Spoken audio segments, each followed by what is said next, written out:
Je suis Lorraine de Sagazan, je suis metteuse en scène et je répète en ce moment au théâtre de l'Odéon un spectacle avec ma compagnie qui s'appelle Léviathan.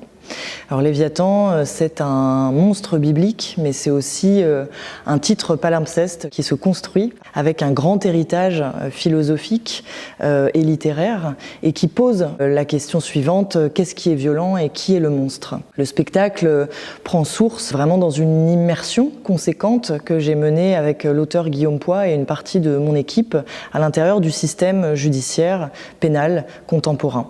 On a assisté à énormément de procès, rencontré beaucoup de magistrats, beaucoup d'avocats, beaucoup de justiciables, fait des immersions en détention auprès de surveillants pénitentiaires et aussi dans différentes médiations avoisinantes le système judiciaire pénal. Et on s'est concentré plus particulièrement sur les procédures de comparution immédiate, qui est cette procédure de justice expéditive qui est à mon sens un des grands dysfonctionnements du système judiciaire pénal actuel, une chose totalement partagée, pas seulement avec les justiciables qu'on a pu rencontrer, mais aussi des magistrats, des avocats, et qui semble être quand même un angle mort un peu de la prise en compte et de la connaissance qu'on peut avoir de l'extérieur du système pénal.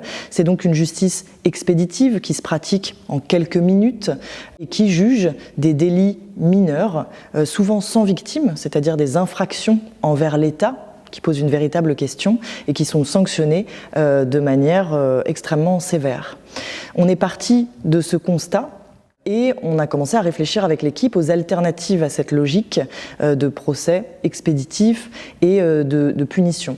Et on s'est penché sur des études autour de la justice transformatrice jusqu'à l'abolitionnisme pénal. Ces études-là donnent des ouvrages qui sont très peu traduits en français, qui viennent souvent des pays scandinaves et qui sont très méconnus en France, qui peinent à établir une véritable réflexion, un véritable dialogue. Et ce que proposent ces études-là, c'est de considérer le crime et le délit plus par le biais de la blessure et non pas l'infraction à l'État. C'est-à-dire c'est la blessure qui appelle la justice, ce qui ne se passe pas du tout dans un tribunal, et notamment pour les procédures de comparution immédiate, qui pensent vraiment infraction envers l'État. On ne fait pas face à sa victime dans un tribunal de comparution immédiate, mais on fait face au procureur.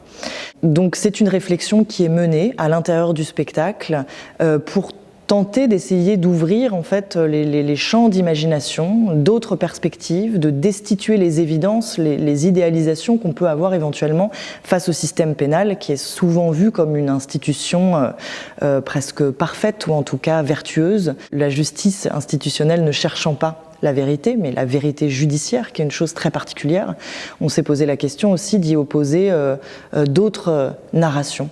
Léviathan, c'est un spectacle qui fait partie d'un cycle. Dans ce cycle préexistent deux spectacles. Le premier, La vie invisible, et le deuxième, Un sacre, qui ont été vraiment fondés à partir d'un protocole de rencontre et d'immersion dans les institutions contemporaines et qui interrogent le fait que la fiction puisse ou pas répondre au réel, non pas le résoudre. Il n'y a pas de démarche évangélique ou thérapeutique, mais simplement de manière performative, voir comment une fiction ou l'imaginaire peut d'une certaine manière y répondre.